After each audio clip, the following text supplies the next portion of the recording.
Blog Talk Radio.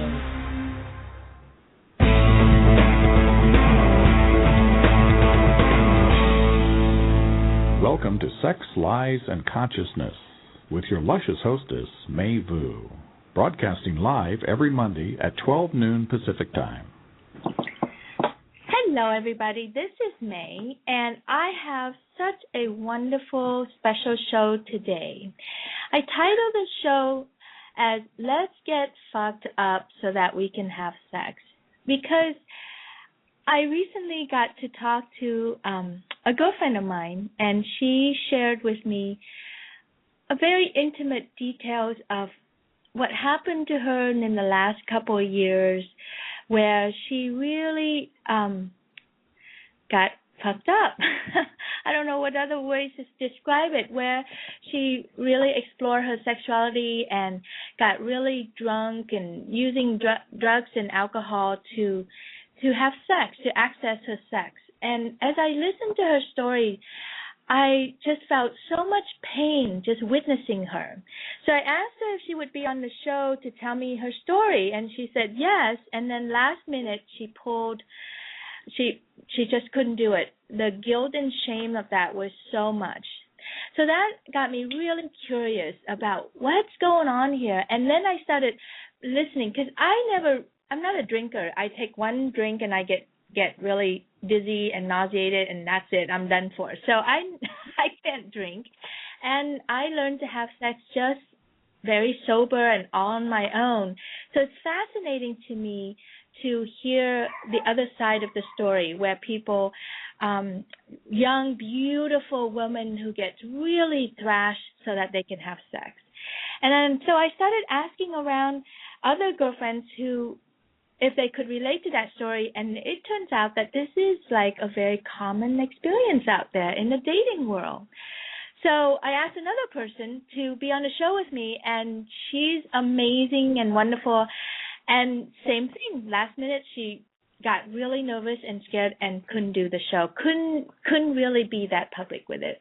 So I bring you this conversation today knowing that this is a big deal out there, and there's so much that women, I'm talking to women, but I'm sure this happens to men too, that there's something that we're doing out there with alcohol and drug and sex to avoid something.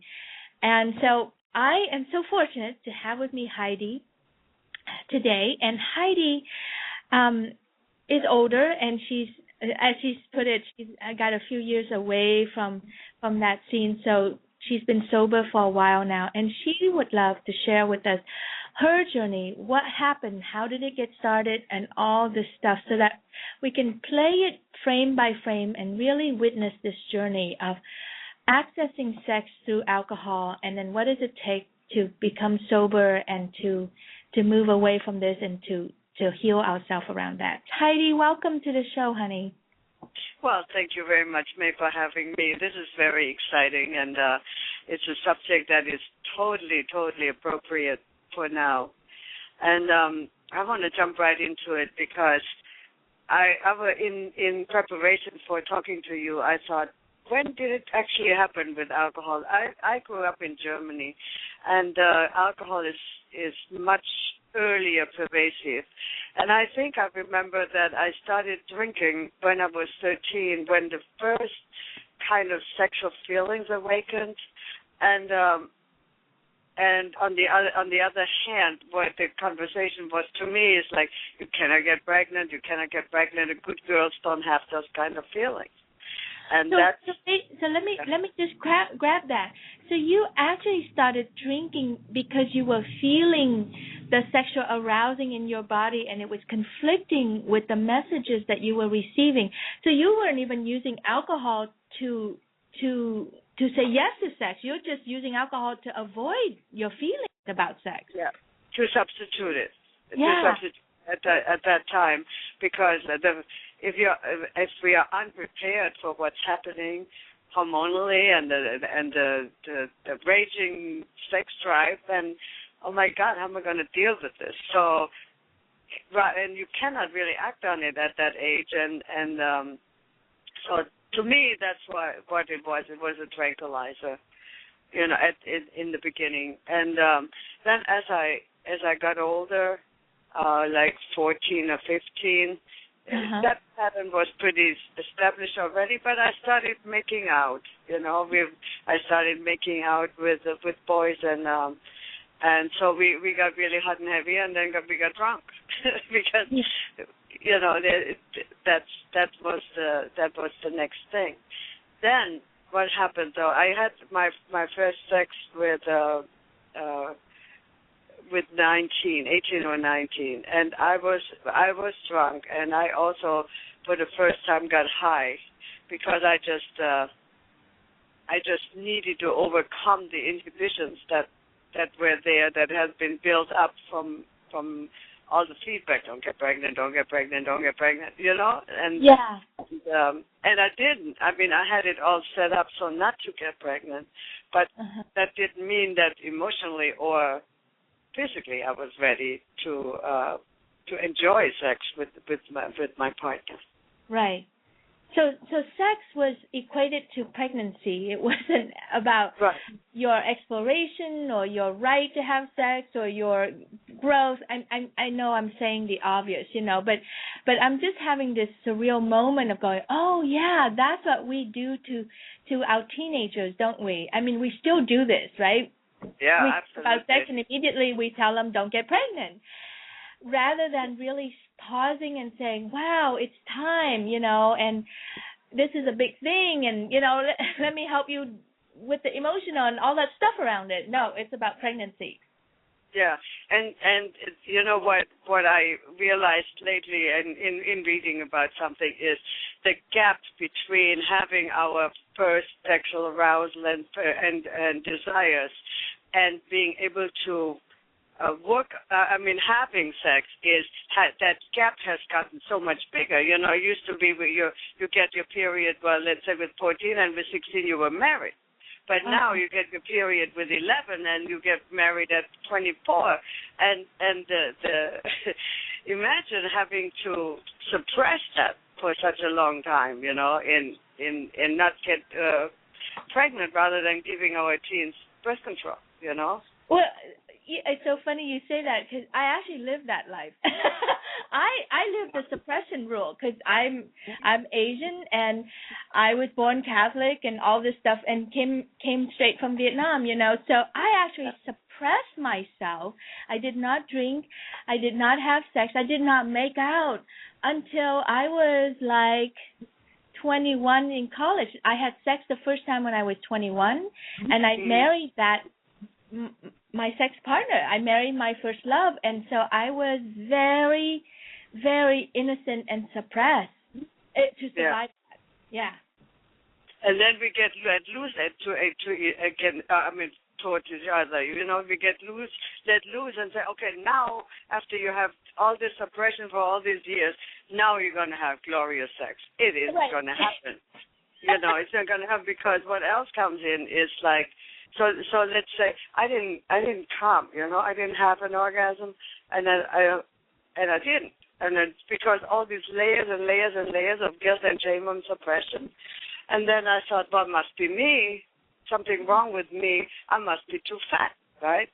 Right. So then I was like, okay, well, I need to lose weight because once I lose weight, I'm going to have an orgasm. So that is the next step, Then you have the alcohol in it, and you have drugs because it's like, okay, my body image is not good. I must be too fat, otherwise I would be having a great time, So let me capture that train of thought then. So it started out with, I have all these sexual feelings and they're not okay. So I'm going to drink because I'm not okay. So I'm going to drink to numb that down. And I drink so much that when I engage in sex, I can't get it up. I can't orgasm. The boy doesn't know what to do. I don't know what to do. And we fumble our way. So then we take it on as something's wrong with us. Right. And so something's wrong with us. Something's wrong with us. Right, and something wrong with our body especially. So then we go, well, let's fix that. So we must be too fat because, of course, that's what the media, and we're surrounded by that image. Right. And so the girls think we should we should be as thin as possible, and the boys think we like curves, okay? And there goes the next problem, you know. It's like, and so then I shied away from it because I thought, oh, my body is not beautiful. Now, when I look back, when I look back to pictures of when I was that age, oh, my God, I was gorgeous, but really I didn't know, Yeah. None of us know how beautiful and gorgeous and sensuous and all of that we are, and because we are stuck in that something is wrong with me, I have guilt, I have shame, I'm not good enough, for having sex. And also because nobody has the guts to tell us what to do. Yeah, nobody had the guts to tell us what to do, or to be curious, or to even have the conversation with us. Yeah, and it's because those parents, they have the guilt and shame, Right. Yeah. I have to share with this. I was at I hosted a birthday party for my 11-year-old daughter this year in May, and she had 6 other girlfriends with her, and somehow I was so fortunate to be invited into the bedroom, and they were like hanging out on the bed, and they're talking about sex, and I'm known in that circle as, Maya's mom is really cool, we can talk about anything, so they let me in. And they were talking about sex, so I asked them, I said, what does your parents say about sex when you ask them? And this is what was reported, which blew me away. One girl said, my dad said, that's it. That's his only response. Another dad said, her dad said, go talk to your mom. And then another dad said, she said her dad would get mad because he's like, what are you doing talking about sex right now? What's wrong with you? You're too young for that. And that's what they're being told, at 10, 11, and 12. And it's like, this is where they're really curious and they need us to talk to them. But we don't. Anyway. Yeah. So, and I had a really unique experience. A friend of mine invited me to a mother-daughter course. I don't have kids, so I was only to the mother part, and the next day there was mother-daughters, and they were talking about getting your first period. Yeah. And it sets the tone right there, because in different cultures, that is, you become dirty, you become untouchable, it is something not talked about, and there were 2 Asian women in there. I mean, both cried because of the shame around it, Right. Oh, my God, that's right. I hadn't even thought about that, but I'm like, you're right, every culture, it's like, yeah, we go way back when into the biblical thing. I don't know. It's just crazy what we do to our body. Anyway, back to you. So then you started taking diet pills because now it's about you not being good enough and your body's too fat and you can't orgasm, you can't attract men that way. Right. Yeah. And so my body was not fat anymore because I totally stuffed myself, and then it still didn't happen. I still didn't have an orgasm, and it was like, because really I didn't know what to do, and I was with boys that didn't know what to do either, because what is really acceptable, and you should know that, especially because you were born Catholic or raised Catholic, is one position, the missionary position, the girl on the bottom, the boy on the top. Right. And that for a woman is like just about the worst position you can have. Nobody told us that either. They said that's the position you're supposed to be having. That's right, and that's the only one. And that insecurity about our body. I mean, you're going to take I remember this.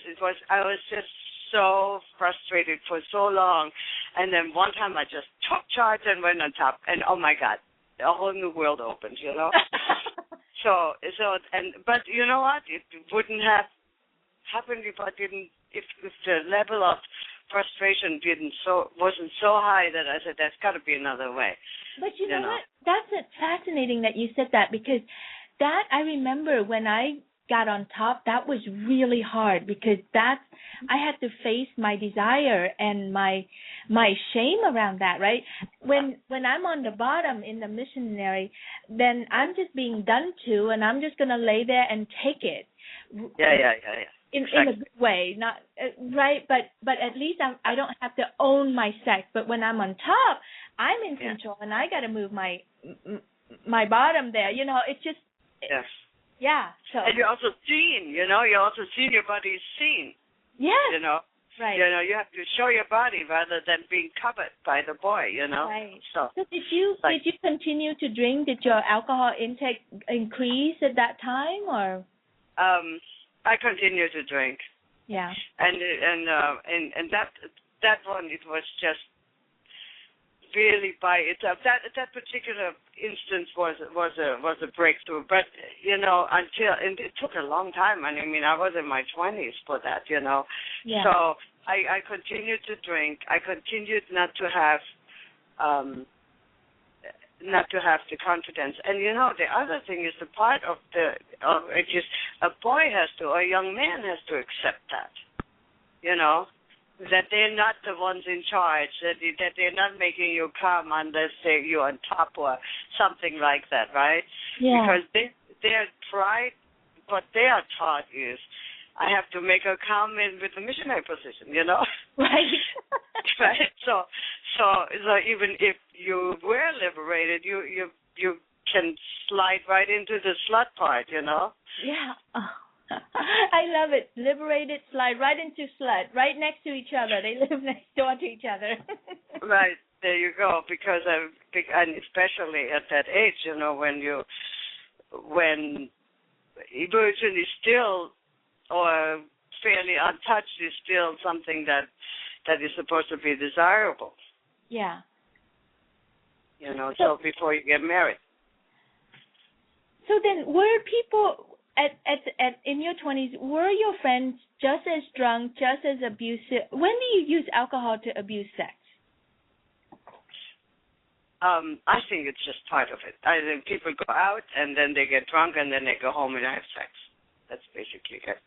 I mean, sex as I read the other day a thing where the woman was writing about, the biggest thing I had happen to me was one time I went with somebody new, and he just studied my vagina.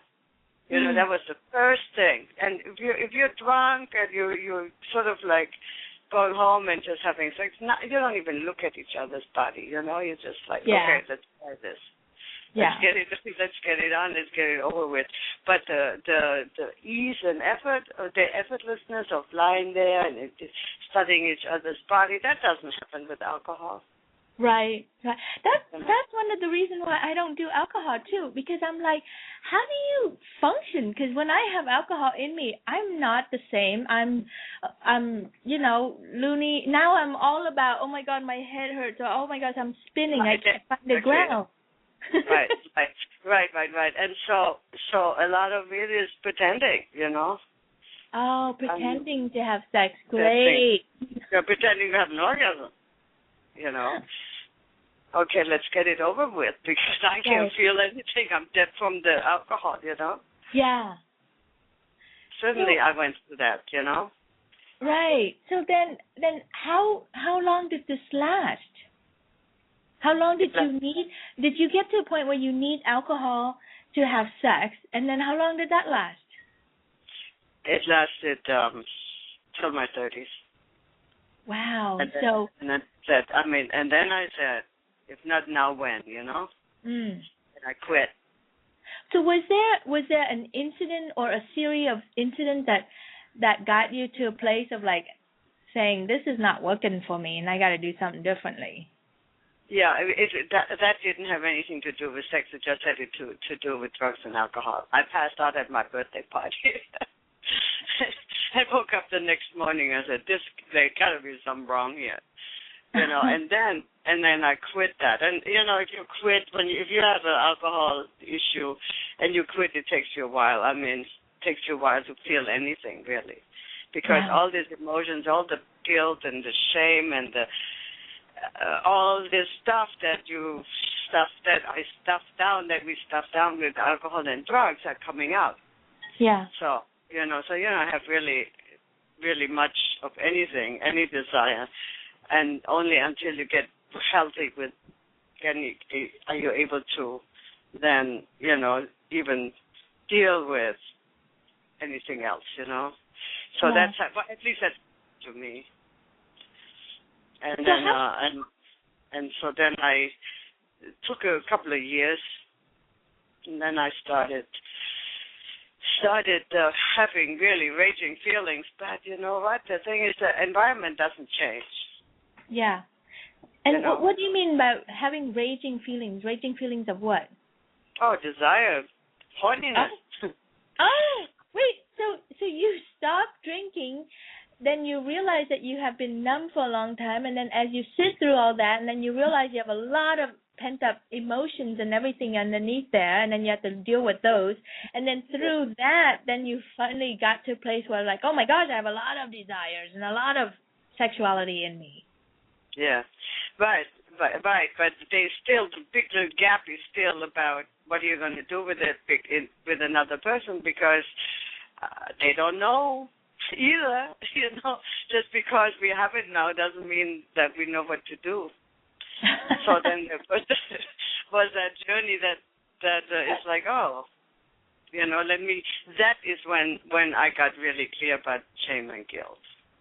Because that shame and guilt was present then, and then for me to look at, it's like, okay, why? I didn't get raised Catholic, so I didn't really, it was not something that was inbred, like, Yeah.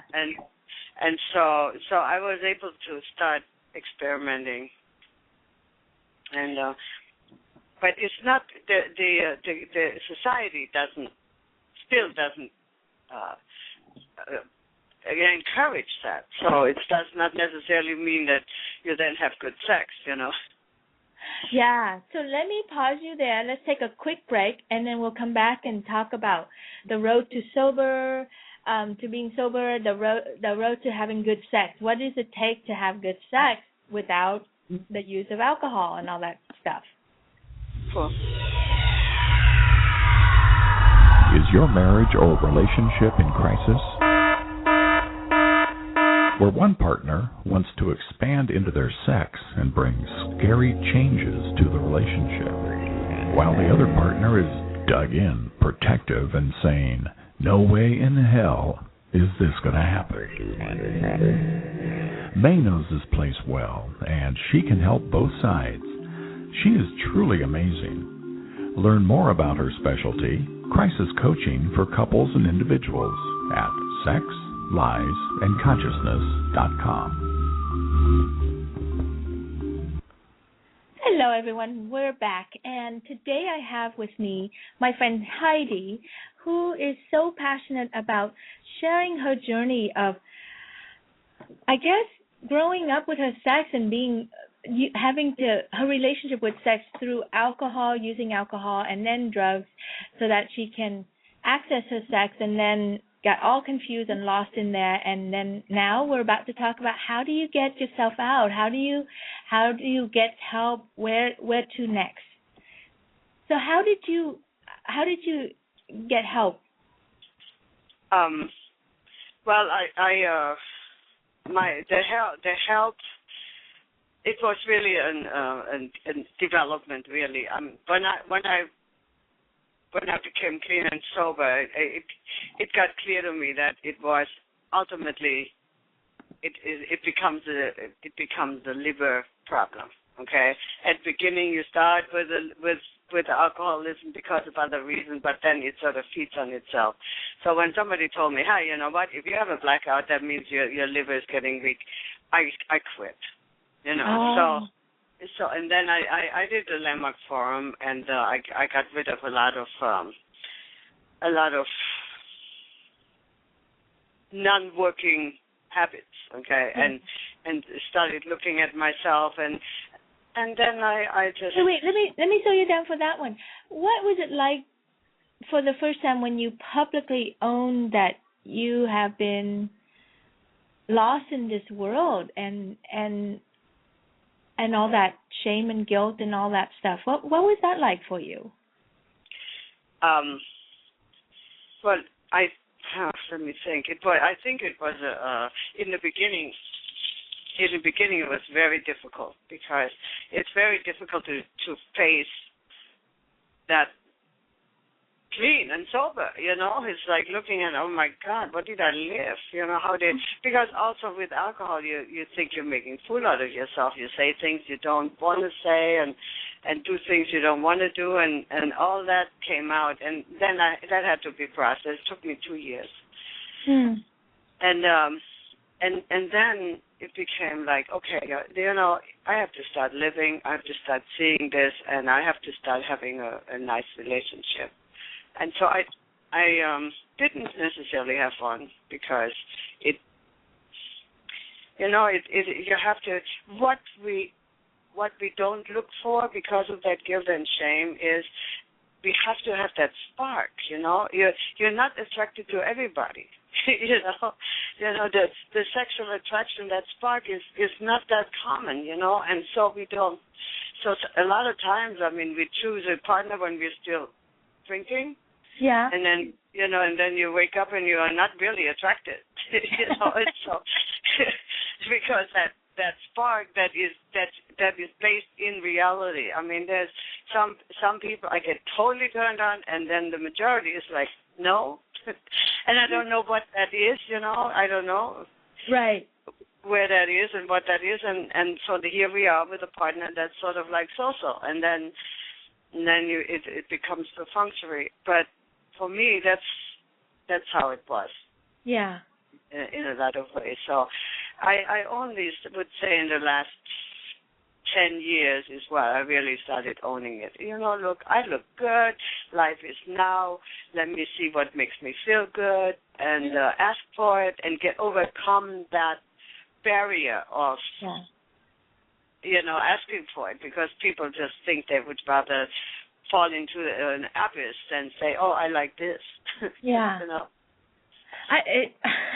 It's just so fascinating. My brain just, I had this thought. I'm like, oh my God, as I'm listening to you and going through this show with you, I'm a couple of things, a couple of consciousness are popping up. Oh my gosh, when I do these shows with people tend, especially, I usually talk to people from North America, and we tend to have this guilt of like, oh, it happens only here in North America, but it actually happens for you in Germany. And it's like, see, it's not just a North American problem. This is like, as we get more and more progressive and wealthy, or have more access to things and more access to media and junk out there, we have this problem. We misuse alcohol and drugs and all this stuff. We have more access to them. And then I just flashed to in June of this year, I went on a pilgrimage to Bosnia, to Medjugorje, with my mom and a Catholic group of people. And it was so interesting because half of the group were older women and men, and then the other half were young people from 11 all the way to 20-something, And I didn't expect this, but so these are children of devout Catholics, right? They came to Medjugorje, and during the free time, what did they do? They took themselves down to the local bars and got drunk. Right. Yeah. It never dawned on me. I just looked at it and I was just kind of like surprised, and I didn't know the link until now. As I'm listening to you, I realized that, oh my gosh, that's what's happening. These young teenagers, they were feeling their sexuality and all this stuff. They can't talk about it to their parents, obviously, because their parents are too busy doing rosary. And right. So they go and get drunk, and then their parents are pulling their hair out and are embarrassed and ashamed that their kids are doing this and not tolerating it, but don't really know how to deal with it. And so it just happened right in front of my eyes, and I didn't even see it. Well, but there's another part to this, is like, because I grew up when we didn't really have that many rights, and so having the right to an orgasm is fairly new, you know, as a woman. You know, so that's another thing. So you said North America, but you know, this is across the world, really, because we really haven't had any rights as women. And if you look at some parts of the world, I mean, they still don't. You know, they can't go out of the door without being covered from head to toe. You know, I mean, how is that for sexual desire? You know, so that's fairly new. So I think we are on the learning curve here, and we are also role models. So what we are doing is going to impact the rest of the world, because that hasn't changed. Yeah. Right. You know. Yeah. And even more stringent religions come out and put it against, you know,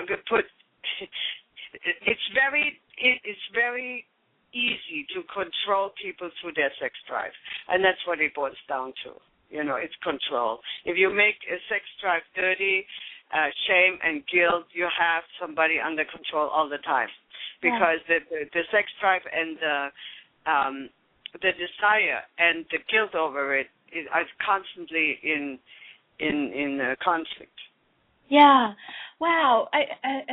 I'm looking through these lens of this group of people on my tour, and I'm like, that's what's happening, right? Because they can't talk about sex, so it's better, you know, which one of the two evil? Let's deal with the alcohol instead of deal with the sexual desire and all that. And because of all this guilt and shame, in some way, these parents thought that they were out of control of their kid. They couldn't control them because they were stuck in the alcohol realm. But really, it's because they were trying to control their sexuality that they're out of control of their kids with the alcohol. That is really complex to put it together.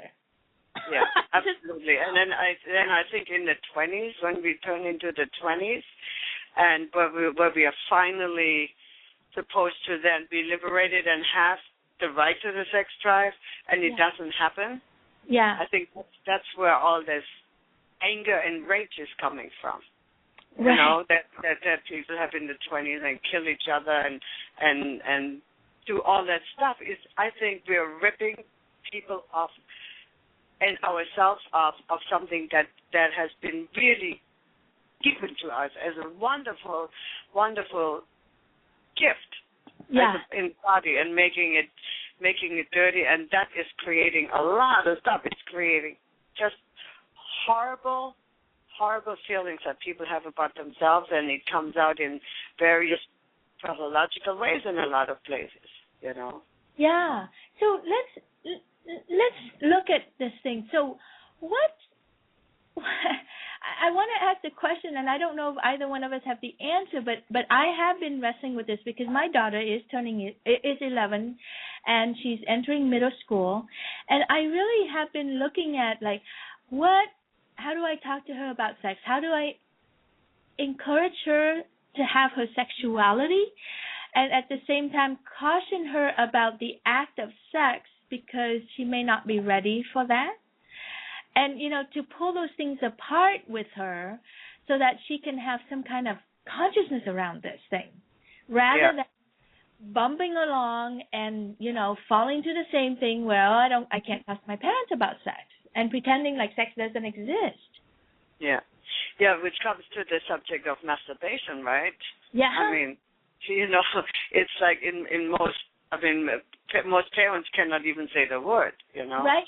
Yeah. And it's especially in asphalt, I'm not going to touch that, but masturbation is really the huge answer for teenagers. Yeah. Well, you know what? I brought up the word masturbation with her, and she actually responded with, la, la, la, la, la, I don't want to hear it. That's uncomfortable. And I was surprised. Shame and guilt. Yeah. Shame and guilt. I mean, she hears it from the peers, you know. She doesn't hear it from you. I mean, you know, and because vaginas and penises are in the taboos, you know.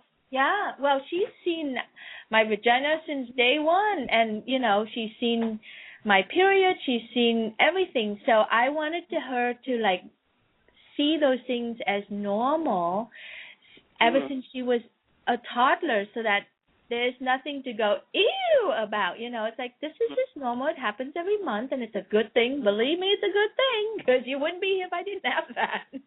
Right. Yeah. Well, yeah, you know, maybe it is just something, you know, to be taken in stages, you know. Yeah.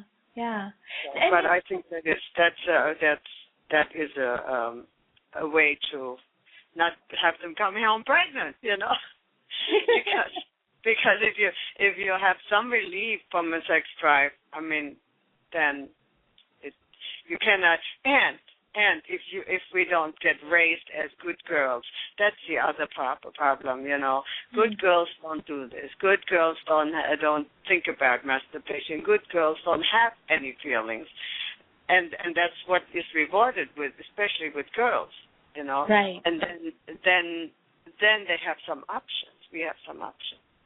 Yeah. Oh my God. Right. I mean, like, I was trapped in a good girl trap, you know, and it is so deadly. And when you lose, and then you know what, and then you allow the boys to be bad boys, and so the good girls then go for the bad boys because they want to have a part of what the good girls don't have, and think they can get it through the bad boys, and then pretty soon you have like the guy saying, you know what, no matter what I do, I'm always a bad guy because a good girl needs a bad boy, you know. Gosh, that's so good. Yeah. Right. And then it puts us in the saving role, right? So good girl grow up to be saving women who go and save men and attract the bad guys so that you can save them. Yeah. And all because you instead of working with your own sexuality and your own sex, you project over there and you dump it on the guy or other girls. Blah blah blah. Oh my goodness. That is it. That is it. And you know, there's nothing much more vicious than an adult good girl, you know, because they find these bad guys and they slaughter them. You know, they just make them so bad, and that's the syndrome of, I don't know, I cannot pick any good guys, you know. Right. Right. Yeah. So, and it all stems from not being allowed to have an order. Or actually not being allowed to even meet your sex. You know, like, I've never spoken that term before, but really there's a meeting. Like, here, welcome to your sex. Let's meet it. Let's find out what it is all about, what it looks like, feel like, and you have a whole lifetime to explore this partner called your sex. Exactly right. That's exactly right. And your body, you know, your body. It's just like we are our body. Yeah. You know? We are our body with everything, with the feet, with the knees, with the vagina, with the breast, with the shoulders. You know what I mean? We are it, but somehow we just sort of taught to separate our bodies as if this was something to be fought. Right. You know, especially on the sex drive way. So, honey, did you use AA to help you out with the recovery process? Well, not really, because I'm not religious. You know, I went there, but I couldn't turn things to a higher power. I just had to go through it, you know. I just wanted a better life. That's so interesting. Let's pause that down for a second. So in the AA language, there's a lot of, it's based on the Christian thinking. Is that what you're saying? Yes. I see. And I wanted to have charge of my life rather than turning it over to a higher power, you know. But I mean, I had already turning it over to a higher power for a long time, you know. So I wanted to just, you know. So what I think for me personally, I mean, I'm sure it works for a lot of people, but for me, what it was is like, what it's good for is to admit, hey, you know what, there is a problem there. Okay. The rest of it didn't do it for me. So my biggest thing was, oh my God, that's liver damage. You know, Yeah. a blackout is liver damage. Oh my God, I want to live. You know, kind of thing. So your higher power is in your body and in yourself, and it's like, you know what? I want to live. That's my higher power, and I'm gonna do whatever it takes to like recover myself. Yeah, and live a life I love, and live and you know, enjoy life. You know, I mean, I live in San Francisco. My God, I mean, how much better can it get? Why would I? Anything, you know. So like that. Let me give the audience a little a few steps of where to go then, because I have talked to. I just started beginning to talk to a friend of mine who does the recovery process through AA, and she loves it. She loves it. So I would recommend that, you know, if you relate to God and Christianity and all that stuff, higher power speaks to you, go to AA. There's a lot of good stuff there. They have a lovely body of work that really could help you recover and reclaim your life. And then if you don't resonate with that and go the Heidi route, what I've seen in working with some of my clients around these issues is that the first place is telling your story to yourself, just writing out your stories and really witnessing yourself. If you're so embarrassed to tell anyone around us, at least start telling yourself. If not, really, talk to a coach. We're like all accepting and we can witness anything. So start by witnessing your own process and start to notice the shame and guilt that you have around this, your discomfort, your anger, anything goes. Anything is acceptable here, so that you can start to have a relationship with yourself as is. And then from that level of acceptance, you'll find other ways, you will attract other ways to come and help you and begin your recovery process. I think that's perfect, May. And to have you to go to, that is just, you know, that has not been available before. You know, that kind of coaching. I mean, that's such a gift, and for you to do that is like amazing. So it's many ways but I mean, the best to me is to go to you, really, because you have committed yourself and dedicated yourself to this, and I am totally impressed with it. Well, what I noticed, you know, in our two guests that didn't show today, and also in other clients, is acceptance is so low. Like unconditional love and acceptance is so low, and that is actually the thing that we really need to learn to do for ourselves. You know, you got to be talking to people that accept you the way you are, not try to fix you, and just teach you to forgive yourself. Because you didn't do anything wrong, but I've seen people held out judgment on themselves for a lifetime, and it wrecks everything in their life. And so I just want to be the voice that said, no, you know what? You didn't do anything wrong. You didn't know any better. You did the best that you could, and that's what you cope with. And I'm so glad you're here, and let's find your way, you know, through this thing. Yes, perfect. So, Heidi, what I love about having you on the show is most of my friends who come on the shows are coaches or sex educators, and you are not. You are a realtor. I love it, and so I think you're the coolest realtor on the planet, honey. Thank you for that. Yes, thank you for that. This is near and dear to my heart, because I think that guilt and shame is so pervasive and so bad. I think the wars start over this.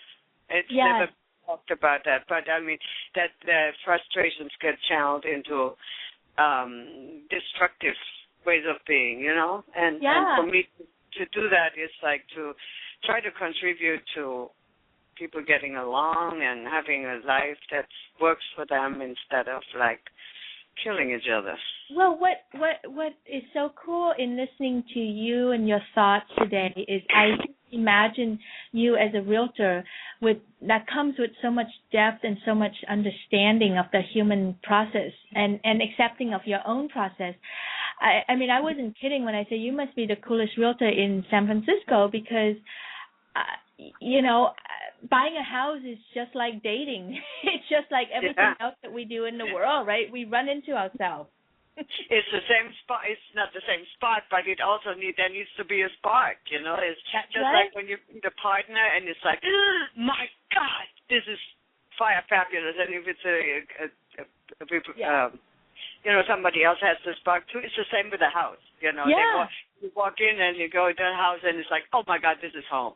It's the same idea, And you can't buy a house if you're not sober, like if you're in delusional land or something, you just can't buy a house.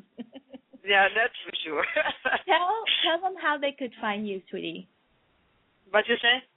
Tell them how they could find you. Like if they live in San Francisco and they listen to my show and they like, I need a realtor. I want to talk to this Heidi woman.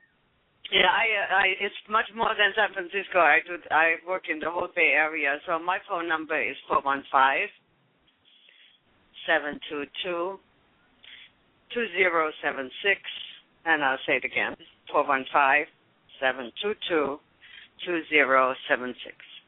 Awesome. A direct line to Heidi. You can talk to her about being sober. You can talk to her if you're, under the influence, or you can talk to her about buying real estate. Absolutely. I'd be delighted, more than delighted, May. Thank you for that. You're so welcome. Thank you so much for having this conversation and for sharing your personal journey with us today and, allowing me to access this most important topic. So thank you. Oh, you're welcome.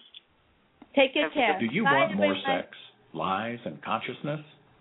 Access our archives at sexliesandconsciousness.com. While you're there, please leave your comments or suggestions for the show and participate in current SLC conversations with other listeners worldwide.